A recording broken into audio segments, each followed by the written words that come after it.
We are going to kick off the second half of our morning with Allan Gyorke, who's the Director of Education Technology Services. Allan's going to be talking with us about how new trends in technology are impacting higher education, and especially here at Penn State. So, Allan, thanks very much. So really, the focus of this is looking at the horizon, looking at some of the, not just technologies, but really pedagogical approaches, and how technology is kind of enabling those, and some of the questions that you can help me answer by thinking about these, because it's really not about the computer systems, it's more about the application and implications of those. So one of them is learning analytics. I don't know if you've heard of learning analytics before. The idea is really adopted from something like Google Analytics, which would let somebody look at website traffic and say, you know, how are our customers coming in and that sort of thing. So the focus now is looking at technological systems and analyzing student activity. And so this is a screenshot that I took during a Desire to Learn conference. And I know it's a little blurry here, but so they have a profile of a student. This is Audrey Hepburn. And it's showing how she's performing in each of her classes. So she's, these are her scores, 95. There's an 82% in the current college engagement, and that's a downtrending activity. So maybe she's not as active with clubs and organizations as she was in previous semesters. And here's some of her performance. Here's another area. This is a history course, and while her test scores are fine, her social engagement within that course is only at 59%. So she is possibly in danger of not doing as well in this course. And then there's kind of a mapping schematic over here of her activity in one of these courses, showing that there are students who are highly connected to each other. They're commenting on each other's blogs, like Cole was talking about before. People are having blogs, and it's really the comments that drive student engagement. And then you have Audrey Hepburn here, who's blogging all by herself. She's not commenting on anybody's blog. Nobody's commenting on her. She's really being isolated. So that's a potential warning flag that a faculty member or an advisor could see, and then say maybe there's an intervention that would be useful for her. Say if this were a class in economics, they could say, okay, your overall test scores are fine, but they're on a downward trend. Students who've had this trend in the past end up failing the final exam, so maybe she should be alerted that her performance isn't quite as good as the other students in the class, and she could go to a tutoring session or something. So some of the questions that this raises are, what are the ethical issues related to learning analytics? We're really diving into student records. If a learning management system records are compared with, say, library activity, is that a violation of students' privacy, where we could actually see what books they're checking out? And I know there's some questions around that. And then how can we ensure that technology doesn't drive design decisions? Just because something is easy to answer and easy to quantify, that doesn't mean it's the best thing to do. It's the same question that many of you are faced whenever you're trying to grade papers. Are there computer programs that can be set up to grade philosophy papers? Well, sure, but then it comes across a quote like, what was it, Chris? The reader writes the text. The reader writes the text, and it would mark that as wrong, right?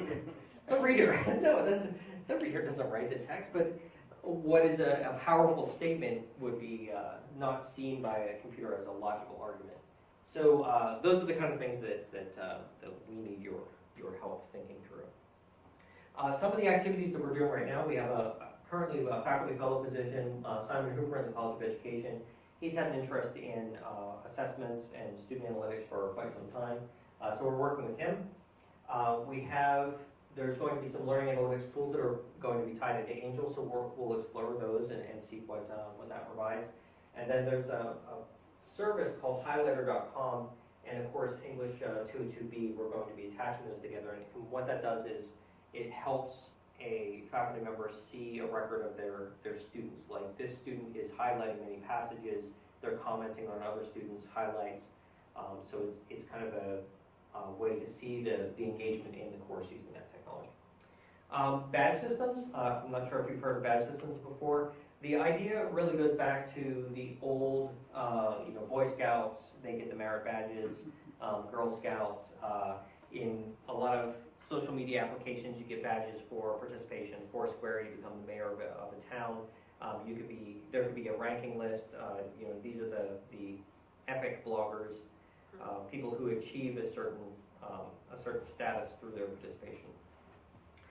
So this is STEM Scouts, which is a program that Kyle Pack has set up to encourage participation of elementary school and middle school, really K through 12, in science, technology, engineering, and math. And so students can earn NATMs. These are things like some basic understanding. Those can be compiled into molecules, which become project patches. Like you're able to complete a conservation project. You're able to complete a biology understanding photosynthesis project.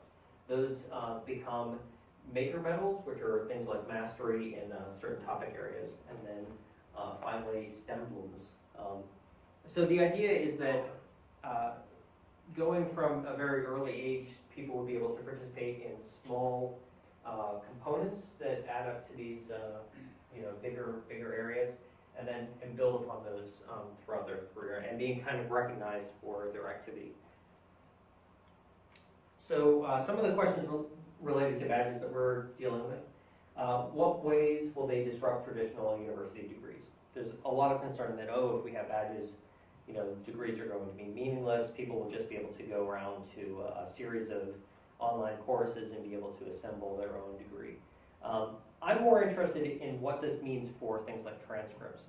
So if I get an A in a course, well, say if I get a B+ in a course like economics, what does that really mean?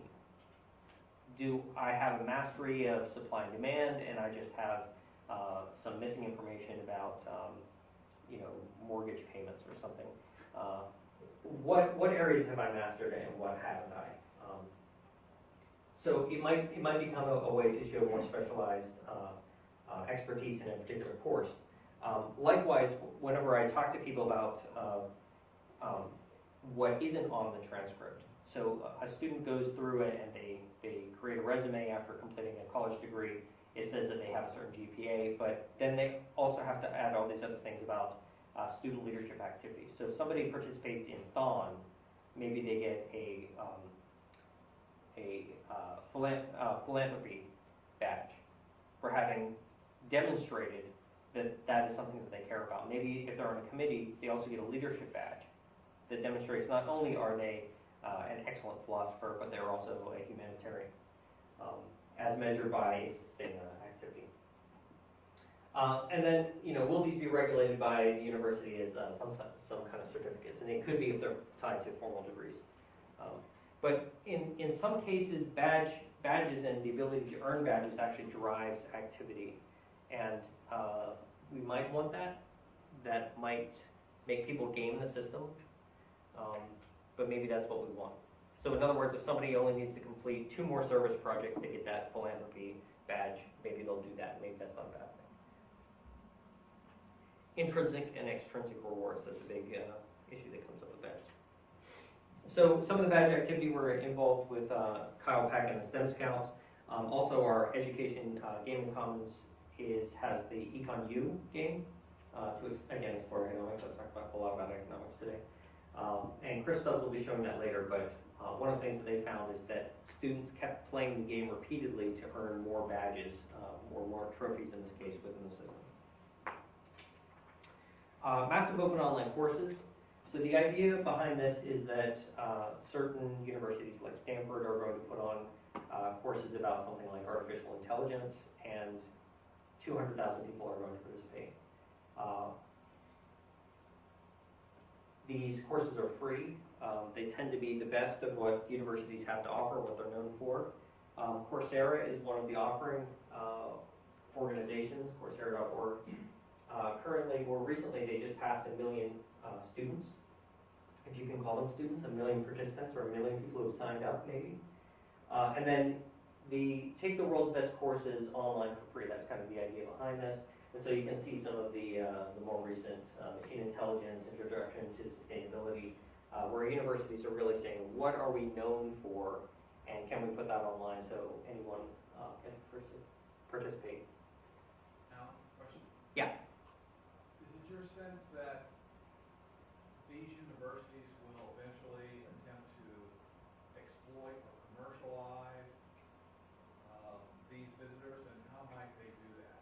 Yeah, so there have been some questions about that. Oh, yeah, the question is it my understanding that these universities are going to try to commercialize these course offerings, and how would they do that? So there has been some discussion about the economic model, because obviously it takes resources to put online courses in place. Even if there were any instructor interactions, that's a lot of man hours if you're talking about 200,000 students. Or if there's some kind of machine grading, then those systems have to be built. So there have been discussions about either having people be able to complete a course, but if you want to get the official certification, then there has to be a payment.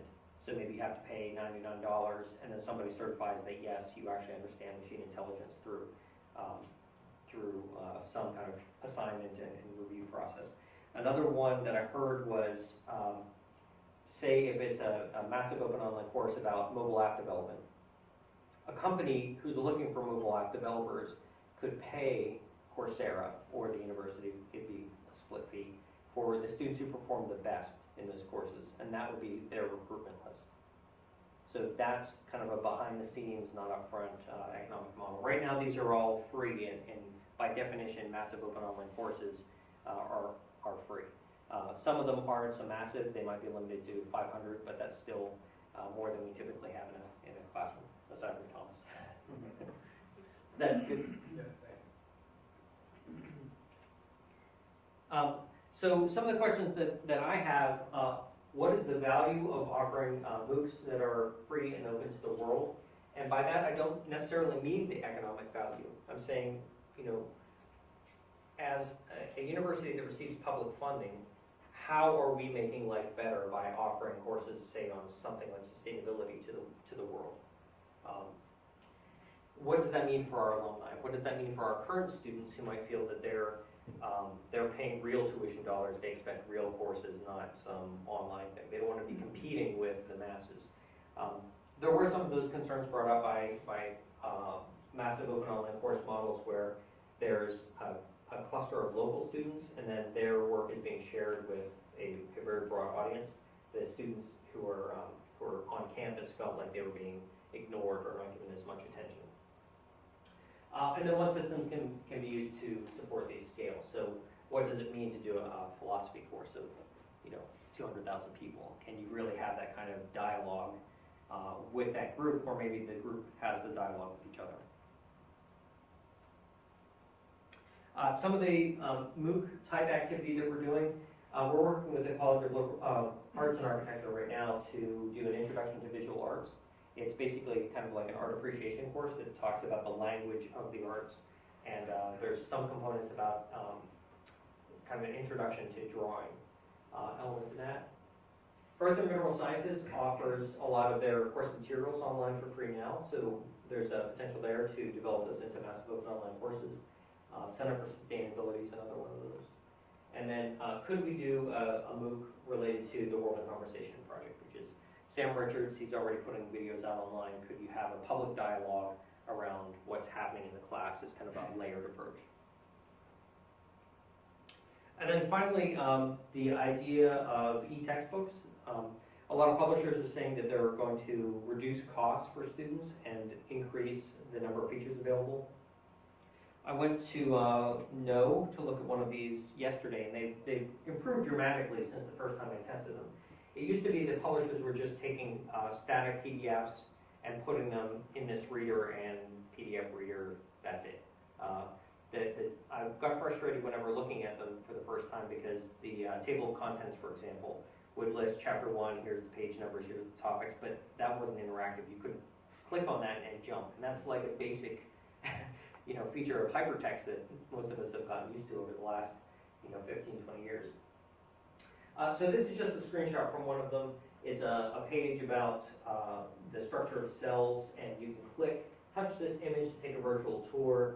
you click that and the YouTube video goes up and it shows you like a virtual machine, like being miniaturized and going down and exploring what a cell would actually look like. So some of the questions we have, how are publishers going to strike that balance between taking what would work in the print world and just translating that directly to a mobile device? Publishers are still trying to sell print books. So if you focus all of your energy on creating these videos related to structures of cells instead of explaining that in text, then if you try to make a print version of that, you've lost something. So they have to balance that. Features like social comments, interactive quiz elements, and then things like accessibility. Big concern for us. And then how do we balance some of these offerings with a bring your own device world? And by that I mean we don't have a university mandated buy of iPads. If we did, that would make things a lot easier because I could say, well, iTunes U is great, iBooks is great, it has a lot of features that let you read some text, look at some videos, buy some apps that are related to the topic at hand. If you want to explore Dante's Inferno, I'm sure there's an app that lets you do that, peel back the layers, see the screaming masses. But you can't do that if you're going to be offering that on Android because the same set of apps aren't available. If you're offering this through a Kindle, again, you won't have the same set of features. So that will be an interesting challenge. So those are just some of the things that we're looking at on the horizon.